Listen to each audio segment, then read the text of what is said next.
Last season, 17% of flagrant fouls were against Clark. 17%. I mean, there's how many players? And 17% are all against Clark. Ellen DeGeneres has finally spoken up, and the sports and Hollywood industries are reeling from her strong defense of Caitlin Clark. Ellen came forward with an unexpected message as the WNBA star's rise was still surrounded by criticism and controversy.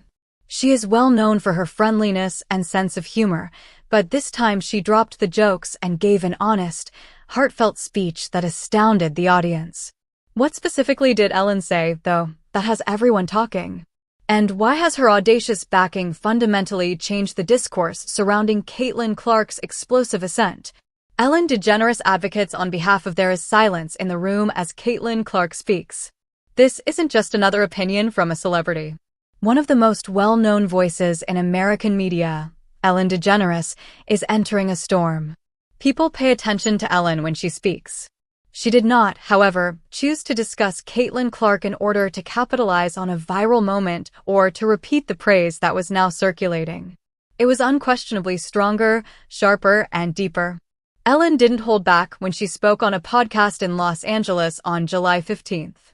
"We've never seen Caitlin in women's sports before," she said, adding that it's not just the way she plays, it's the way the world can't take their eyes off her and the speed at which they either fall in love with her or destroy her. Ellen stated unequivocally that this is more than just basketball.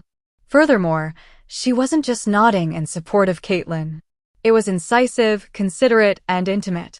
It's the kind of unexpected yet unforgettable message. Ellen emphasized as the camera rolled how uncommon it is for someone who hasn't had a reality show, a hit song, or a viral controversy to make news simply by carrying out their duties. Nevertheless, 22-year-old Caitlin Clark, who was born in West Des Moines, Iowa, is doing precisely that. She even went so far as to criticize those who have attempted to confine Caitlin to unsuitable narratives. Individuals, Ellen said, keep trying to define her. But all they're doing is showing how uncomfortable they are. Some people are uneasy because she isn't here to play small. The message addressed the broader cultural difference concerning Clark's quick ascent as well as sports commentators. Ellen wasn't the only one who sensed it. The extent of her effect is demonstrated by incidents such as Shane Gillis confessing that he was starstruck at a comedy concert in Indiana of all places because to Caitlin Clark's presence in the audience. She shook him without a word, even though he has roasted presidents and pop icons. Ellen was actually trying to say that Caitlin Clark doesn't simply walk into a room. She changes the mood. The game is altered. The conversation gets more incisive. All of a sudden, everyone has a viewpoint. Some applaud, some critique. However, Ellen stands up for herself without fear, in public and with courage. Could this be the reason Ellen DeGeneres won't say anything about Caitlin Clark? Continue to observe. This might potentially alter everything. So today, lads, we are going to be talking a little bit about Caitlin Clark's injury and I'm not going to say concerning update for her injury, but a concerning update just as a fan. Like, I don't think that this is going to mean anything for her injury. I don't think her injury is any better or worse now than it was 4, 5, 6 weeks ago. But at the same time, they do have to take more precautions this time because she got injured 4 games later. Like, she played 4 games. Like, she has played 4 games, then 5 games, then 4 games. That is Caitlin Clark on the season. Ellen DeGeneres has no intention of giving up. Ellen DeGeneres doesn't waste time on cheesy remarks when she speaks. She plunges straight into the suspense. She has made it very evident that this is about more than simply basketball in her most recent comments regarding Caitlin Clark. It concerns what occurs when a young lady doesn't back down from a loud situation. Ellen didn't only support Caitlin on July 18th when she spoke on a widely syndicated Sirius XM interview. With laser-like focus, she examined the backlash. Ellen paused and remarked, "Let's not pretend this is just about her turnovers or her shot selection," alluding to some of the scathing criticism Clark was receiving. "These aren't statistics. The messages are coded. We don't feel comfortable with you changing the game too quickly," they remark. It was a breathtaking epiphany that revealed the cultural unease surrounding sports by slicing through layers of criticism. Caitlyn's ascent. Ellen, however, had more in mind than simply protecting Clark. She wished for everyone to be aware of the change taking place in front of them. She is decreasing her turnovers and increasing her assists. She is not confined to her routines. Ellen noted that she is learning, changing, and growing. And critics overlook that aspect. True excellence changes over time. It expands. Since Clark has been lighting up arenas from Indiana to Las Vegas throughout July, that growth has been clearly visible. Then there was a scene that made the audience realize how intricate Clark's quest is. Ellen mentioned the motivational speaker's confession. Previously a staunch Caitlin Clark hater, speaker Sophia Ruffin is now a devoted lover. Ruffin, a fervent South Carolina fan, freely acknowledged that she didn't like Clark because of who she was, but rather because of what she did, taking her team out of the running for the NCAA championship. Ellen described it as a human moment rather than a sporting battle. It had nothing to do with basketball, Ellen stated. It was heartache. Even though it hurt, that person understood they were witnessing something historic. And when it appeared that the discussion had peaked, Ellen brought up a PBD podcast clip that ignited the internet. They didn't call Caitlyn the next big thing. They didn't even stop at calling her a game changer. They declared flat out that Caitlin Clark may become the Jackie Robinson of the WNBA, not for her ethnicity, but for what her existence is pushing the league to address. But why would she compare Caitlin Clark to Jackie Robinson? Hold on tight. Ellen's bold words will leave you speechless. Ellen DeGeneres says what no one else will about Caitlin Clark. Ellen DeGeneres didn't hesitate. She has never shied away from unpleasant realities. Additionally, Caitlin Clark walked straight into the flames. When she appeared on a Los Angeles-based Ellen brought the heat based on frank conversation. Not only to support Caitlyn's skill, but also to draw attention to the broader change that is upending the whole premise of women's sports. Ellen said in a stern voice, "Let's get this straight. Being the first white girl to do something isn't the only goal here. Being the first celebrity to do it in a way that everyone, from young sports fans to seasoned athletes, can't ignore is the goal." It was evident in her tone. Clark's influence is seismic rather than surface level. Ellen compared Caitlyn to Steph Curry because of the way she's altering the game's geometry in addition to her long three-point range. As she pulls up from the logo, Ellen stated she was taking a whole league with her. And you know what? At last, people are observing. People are concerned. She cited the millions of people who, only a year ago, were unable to name a WNBA team, but who today proudly don Fever jerseys, watch every game, and memorize Caitlyn's statistics. Ellen wasn't finished either. She mentioned Letterman, David. Yes, that legendary late-night host David Letterman, who sat across from world leaders and presidents. In April, Caitlyn was invited to join Letterman's Netflix series, My Next Guest Needs No Introduction. He leaned in and said, but instead of treating her like just another trending athlete, with curiosity and seriousness. You possess, he informed her, a motor. I've only seen that type of competitive passion in the great. That moment was more than a compliment, according to Ellen. It was evidence that Caitlin Clark is unique from one of the media's most astute analysts. Then the figures appeared. Ellen brought up renowned journalist Christine Brennan, who doesn't show off her skills. Brennan noted that one player, Caitlin Clark, appeared in 21 of the 24 WNBA games with the greatest viewership in 2024. And it's no accident. It's a wave of culture. Ellen stated that she is not only the future of women's basketball, but also the force behind its mainstreaming. It was not hyperbole. Supported by spectators, legends, and indisputable momentum, it was the truth.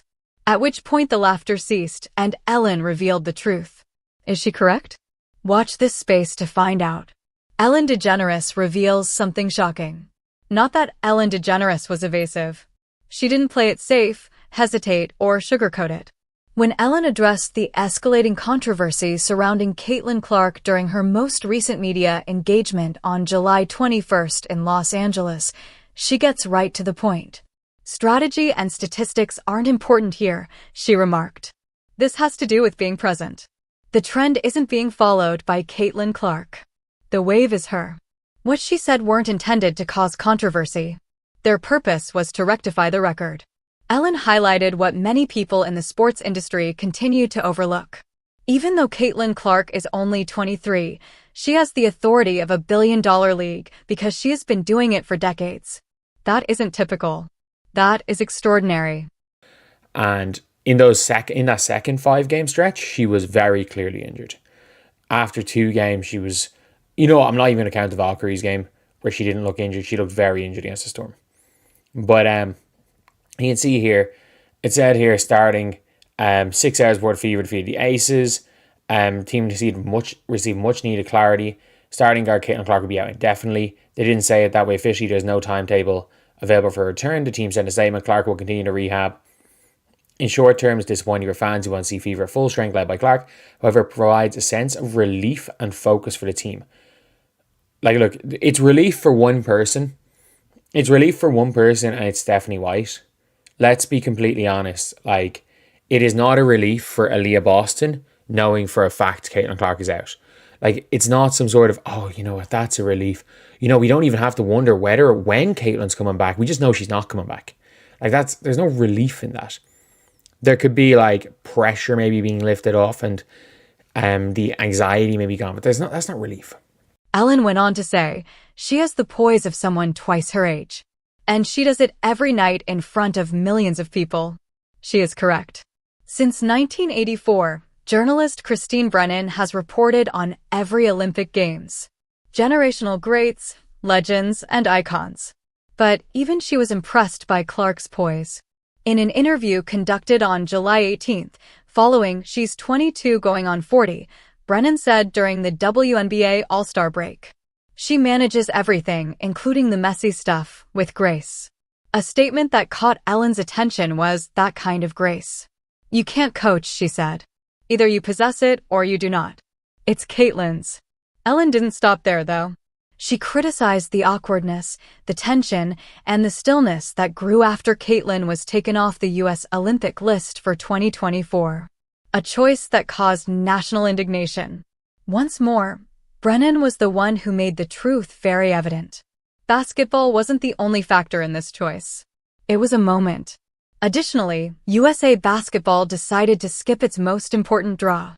"I can declare with pride that I broke that story." Later, Brennan disclosed, "She's the biggest name in this sport's history, yet she's not on the roster, whether or not she merited a slot." Ellen mirrored the annoyance that millions of people experienced on talk shows and social media. Her words, that wasn't just a snub, that was a real-time disregard for history. Because Caitlin is no longer merely a participant in the discussion. The topic of conversation is her. Finally, people stop talking and begin listening when Ellen speaks up. Here's what prompted Ellen to defend Caitlin Clark. Will everything change in the end? To find out, keep watching. Supporting Caitlin Clark. But it says here there's no more daily speculation and have clarity. I think that's big. Head coach Stephanie White agreed. Just the mindset of our group to know what we've got, what we got to continue to grow and connect in those ways. And is she available? Is she not available? Will she practice? Will she not practice?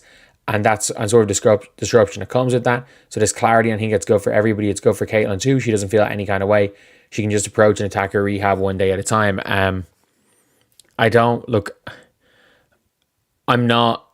I think this is crazy. I think it's crazy trying to make an argument. And it says here, obviously, everyone wants her to return as soon as possible, but that must come only when Clark's body is healed. I agree with that. There's no question she wants to be out there. I think that's kind of a crazy way. And then you've got, obviously, a picture of her with Sandy Brondolo, a different coach. Her popularity has also become a gift and a trigger for a league that takes pride in its grit, passion, and solidarity. It's said to be her talent alone, Ellen said. But that's not the whole story, as we all know.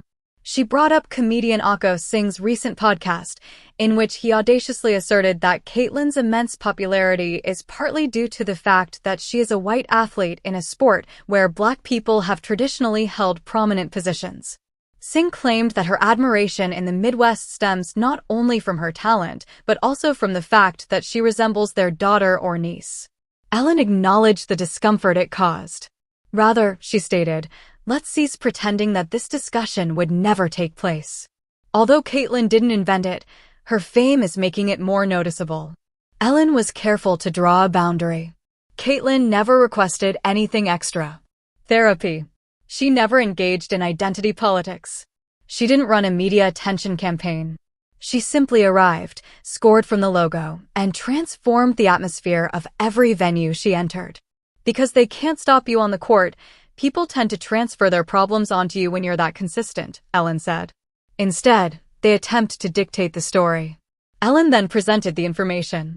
Fans waited to see how the league would function without Caitlyn when she missed a number of games in early July. Rachel Nichols summed up the outcome well. The figures plummeted. The ratings fell, not dipped. A different coach in that article. And if I'm going to be honest, I think it's a really weird way of wording things. I think they worded it in a really weird way, being like, oh, it's going to help us knowing that she's officially out. Like, let's be real, it's a groin injury. She's not going to be out. She was not going to be back for the Vegas game. She was not going to be back for the last Liberty game. She's not going to be back for the Liberty game before that. She's not going to be, we know she's not going to be back for the Sky game. Like, we know she's not going to be back until at least like the 8th of August. At least the 5th of August. Let's be real. At least the 5th of August. So, like, I'm sorry, but how is it a relief knowing the Caitlyn, not having to worry about whether Caitlyn will or won't practice? She's not practicing right now. And it's not like, oh, we know Caitlyn's out for 3 weeks. That's a great thing. And this article's worded as if it's now a relief that Caitlyn, it's a relief for the fever that she's gone. Stated. Additionally, I've seen enough video to identify this one. Ellen's eyes function perfectly, even though she is neither a referee nor a former player. She cited the same occurrences that surprised sports analysts and caused social media to go crazy. Hands sticking perilously near Caitlyn's eyes, shoulders slamming into ribs, and elbows to the face. Despite everything, Caitlyn didn't strike back. You get shoved like that night after night, Ellen remarked. And you have yet to return the applause. It's more than just grace under duress. Most individuals can't imitate that kind of restraint. Ellen wasn't finished, though. Though not in person, she included Dr. Phil in the discussion by using his scathing remarks from a program on July 20th. You know the culture shift is real when Dr. Phil starts analyzing WNBA games, Ellen joked. She was also correct. Dr. Phil's observations went beyond birds. He saw trends. Jealousy was evident to him. He witnessed the animosity that develops when a single woman becomes the driving force behind a league's meteoric growth in popularity. Ellen repeated, nodding in accord. Dr. Phil's statement, this goes beyond defense. It began the moment she entered the league and is personal. That wasn't a dramatic statement from Ellen. To demand honesty, she said that. Whether it's daytime TV or late-night comedies, the truth about Caitlyn Clark cannot be disregarded any longer. Like when she's getting into the last week or two of her rehab, that disruption comes back again. There's always disruption when it comes with injured players, will they, won't they, play. And she's, like, it sounds almost like it's a thank God she's out indefinitely. Thank God. It's like, and people are like, oh, thank God there's an update. But I'm like, and there was no update. There was no update. Out indefinitely could mean she's back tomorrow. Indefinitely just means they don't know. There were like no additional damage. Apparently, there was an MRI done and showed damage to her right groin on the day after it happened against the Connecticut Sun. However, she was listed as day-to-day and questionable that day. And then was listed as questionable for the All-Star game. So I don't know what the hell it is. Someone's lying. Someone's lying somewhere. And this entire situation is just... It really, I don't know if it's Caitlyn, I don't know if it's the Indiana Fever. Somebody is drastically messing up this entire situation. Somebody is, when it comes to communication, somebody is drastically messing this up. Like fans are being lied to. I don't know if it's for tickets. I don't know what the story is. It sounds like from everything from Stephanie White's press conferences, it sounds like she does not want Caitlyn Clark there. Like you can hear it. She will only be like, oh yeah, you know what, when we have Caitlyn, you always prepare with Caitlyn. But it's clear, you can hear by her enthusiasm. She does and to be fair, it's probably better because she can implement her style in the game more with Caitlin Clark not there. But at the end of the day, it doesn't sound like she wants to coach Caitlin Clark. It sounds like she wants to mold Caitlin Clark into a player that she wants to coach, more so than she wants to coach Caitlin Clark. And again, that's just my opinion. That's just what it sounds like. Something is off right now. Dr. Phil's warning so boldly, Ellen echoed. Does this indicate that the quiet is finally ending? Hold on until the very end. Why can't anyone else turn away? Over the years, Ellen DeGeneres has witnessed a great deal. A profession based on humor, kindness, and moments that win over a country's heart. However, her typically upbeat demeanor wasn't lighthearted when she took a moment during a July 21st podcast recording to discuss Caitlin Clark.